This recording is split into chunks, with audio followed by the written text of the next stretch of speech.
천사 같은 교우님들 사랑합니다. 찬미 예수님. 네, 오늘 4년 만에 다시 이 자리에 모였습니다. 2019년도 10월에 이곳에서 체육대회를 했을 때만 해도 우리 본당의 미래는 정말 핑크빛만 같았습니다. 당시 그 기세를 몰아서 그 다음에 우리가 전신자 캠프도 추진할 수 있었고, 또 본당 활성화와 성전 건축은 이제 문제 없겠다라고 생각했었죠. 그러나 알다시피 3년간의 코로나19는 여러분들의 가정에도 우리 본당 공동체에도 그 핑크빛 미래를 빼앗아 갔었습니다. 그러나 주님을 믿는 우리들, 주님 부르심에 대한 사명을 지닌 우리들은 이런 대형 악재 속에서도 굴복하지 않았습니다. 왜냐하면 이 모든 일들이 주님의 사업이라고 우리는 믿고 있었기 때문입니다. 우리는 비록 한계에 부딪혔지만 그때부터 하느님의 기적이 시작되었습니다. 그래서 시작된 미리네 운동과 코로나19를 극복하는 여러 가지 영적인 두드림이 시작되었습니다. 우리 본당 공동체는 더욱 단단해졌고 할 수 없는 상황에서 정말 기적을 일구어냈습니다. 다시 이곳에 우리가 모일 수 있을까 감히 상상하지도 못했는데, 오늘 이곳에 모일 수 있도록 이끌어주신 하느님과 우리 기적의 장본인들인 우리 모두를 위해서 감사와 격려의 박수를 보냅시다.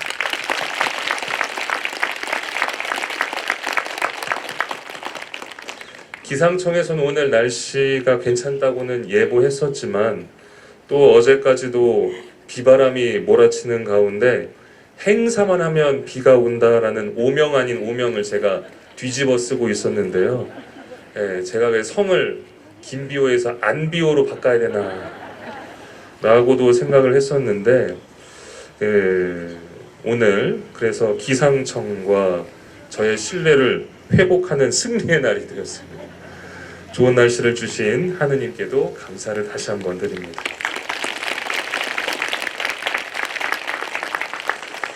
오늘 또 이 미사에는 고맙고 또 그리웠던 우리 교우님들이 계시는데요. 그동안 여러 가지 이유로 공동체 신앙생활에서 멀어졌지만 많은 교우님들의 기도와 두드림 속에서 다시 공동체 생활을 함께한 교우님들을 진심으로 환영합니다.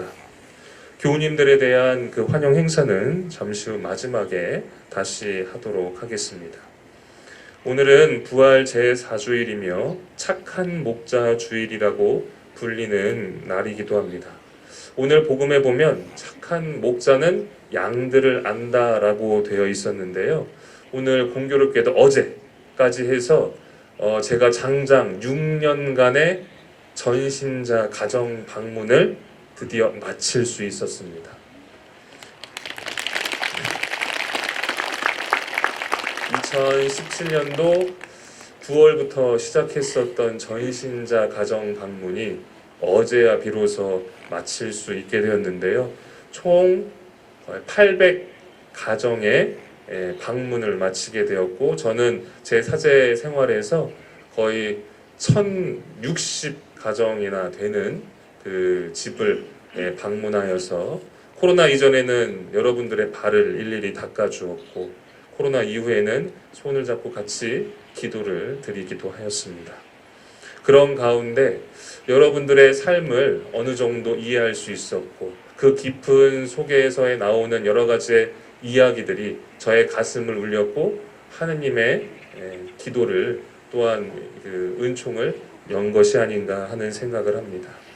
오늘 이 착한 목자 주일을 맞이하면서 저 역시 계속 그 목자의 길로, 양 냄새 나는 길로 나아갈 수 있도록 여러분들의 계속된 정성된 기도 다시 한번 부탁드립니다. 뿐만 아니라 오늘 성소주일을 맞이하면서 수많은 젊은이들이 주님의 부르심에 기꺼이 응답하는 삶을 살 수 있도록 함께 기도해 주시길 부탁드립니다. 제가 여러분들에게 지금 방금 기도하자고 했죠. 그러면 우리가 기도할 때 보통 어떻게 하나요? 두 손을 이렇게 모으고 눈을 감고 무릎을 꿇던가 간절한 자세를 갖추기도 합니다. 그리고 소리를 내서 내용을 이야기하든지 아니면 속으로 그 내용을 이야기합니다. 그리고 우리 천주교 신자들은 시작을 성호경으로 시작해서 마칠 때에도 성호경으로 마치는데 마무리 기도 멘트를 보통 어떻게 하십니까? 우리 주 그리스도를 통하여 비나이다. 맞습니다. 우리 주 그리스도를 통하여 비나이다 라고 기도를 합니다. 이처럼 우리들의 모든 바람에 대해서 그리스도를 통하여 이루어지도록 빌고 있습니다. 이것은 굉장히 구원의 관점에서 중요한 부분입니다. 왜 그리스도를 통하는 것이 중요하냐? 바로 오늘의 말씀에 담겨 있기도 합니다. 오늘 선포된 복음 말씀 중에 이런 표현이 있습니다. 나는 양들의 문이다. 왜 예수님께서 스스로를 문이라고 말씀하셨을까요? 당시의 표현으로 그리스어 원문으로 보면 그 문이라고 하는 그 단어가 티라스라고 하는 단어로 되어 있습니다. 이 뜻은 그 문이 열고 닫히는 도어의 개념이 아니라 통과해서 지나가는 게이트의 개념에 더 가깝습니다. 다시 말해 예수님께서 스스로를 양들의 문이라고 하신 말씀은 구원의 삶, 영원한 생명으로 나가는 게이트로서 누구든지 그 문으로 들어갈 수 있다라고 하는 것입니다. 예수님께서 당신 스스로를 문으로 표현하심으로써 당신 스스로가 구원에 대한 기회를 만들어 주신 것이죠. 실제로 그 그리스어 티라스라고 하는 그 단어에는 문 말고도 기회라고 하는 의미도 포함되어 있습니다. 예수님께서는 이처럼 우리 구원의 게이트이자 기회가 되어 주셨습니다. 바로 당신 스스로를 희생하시고 부활을 통해서 게이트가 되어 주셨고 기회가 되어 주셨습니다. 그렇게 안 하셔도 될 분께서 우리를 구원하시기 위해 스스로 희생 제물이 되셨고 하느님께서는 아들을 잃는 그 슬픔을 감내하신 것입니다. 여러분 체코는 나라의 영화 중에 독립 영화 중에 더 브릿지라고 하는 영화가 있습니다. 다리라고 하는 뜻인데요. 짧은 단막극인데 이미 보신 분들도 계실 것입니다. 그 영화의 주인공은 아버지와 아들입니다. 아버지는 아들을 무척 사랑했죠. 그런데 그 아버지는 그 부산에 가보면 영도다리 있죠? 영도다리가 어떻게 됐습니까? 이렇게 열리고 이렇게 닫히죠. 그것을 도계다리라고 하는데요. 그 아버지는 부산의 영도다리처럼 그 다리, 도계다리를 접었다 펴는 역할을 하는 사람이었습니다. 배가 지나갈 때는 다리를 접고 위로 열차가 지나갈 때는 다리를 폈지요. 그런데 그 하루는 아들과 같이 그 다리에서 근무를 서다가 아버지가 다급한 전화 한 통을 받습니다. 아들은 밖에서 놀다가 그런데 저 멀리서 기차가 오는 그 소리를 들었습니다. 아버지에게 기차가 오니 다리를 내려라 라고 소리를 쳤는데 아버지는 그 사무실 안에서 심각하게 전화를 받느라 그 소리를 듣지 못했습니다. 점점 기차는 다가오고 아들은 다급해졌습니다. 아버지께 뛰어가자니 시간이 촉박할 것 같고 그대로 두어서는 안 될 거라고 생각했습니다. 결국 아들은 아버지께 어깨 넘어 본 대로 다리 옆에 개폐 그 레버를 당기러 기관실 안에 들어갔습니다. 그러다가 그 기관실 팔이 짧아서 그 레버를 당기다가 그 기관 내부에 있는 톱니바퀴 속으로 들어가 버리게 되었습니다. 그 사이 아버지는 기차가 다가오는 기척을 느꼈고 아들이 없어진 것도 알았습니다. 아무리 다급히 소리를 쳐도 응답이 없는 아들의 소리가 하필이면 그 개폐 기관 안에서 들렸습니다. 기차만 안 오면 충분히 구할 수 있었지만 둘 중 하나를 포기해야만 하는 상황이었습니다. 그런데 그 기차 안에는 여러 사람들이 타고 있었습니다. 평범한 사람들도 있었지만 마약을 하는 사람도 있었고 그리고 죄를 짓는 죄인들도 있었습니다. 아버지는 아들을 구하고 싶었지만 엄청난 갈등과 슬픔 속에 절규하면서 결국 열차 안에 많은 사람들이 희생되지 않도록 다리를 내려버리게 되었습니다. 결국 아들은 그 안에서 희생되게 된 것이죠. 아들을 희생시키면서까지 다리가 내려왔고 가까스로 기차는 다리를 건너게 되었습니다. 아무 일도 모르는 사람들은 다리 옆에서 슬픔 속에 절규하는 아버지의 얼굴을 보았습니다. 특히 죄인들, 웃고 떠드는 사람들 속에서 밖에서 울고짖는 아버지의 눈과 마주치며 영화는 끝이 납니다. 저는 그 영화 속에서 절규하는 아버지의 모습이 아직도 잊혀지지 않습니다.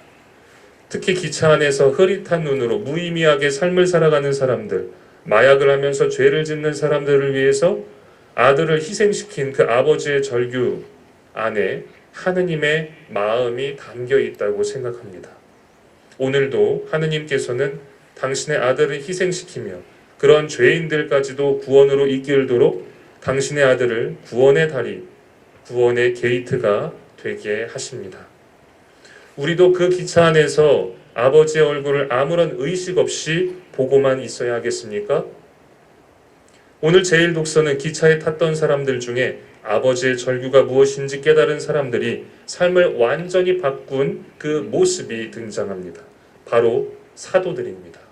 특히 베드로 사도는 예수 그리스도의 역할이 무엇인지 깨달았고 그분의 역할이 무엇인지 사람들에게 선포하기 시작하였습니다.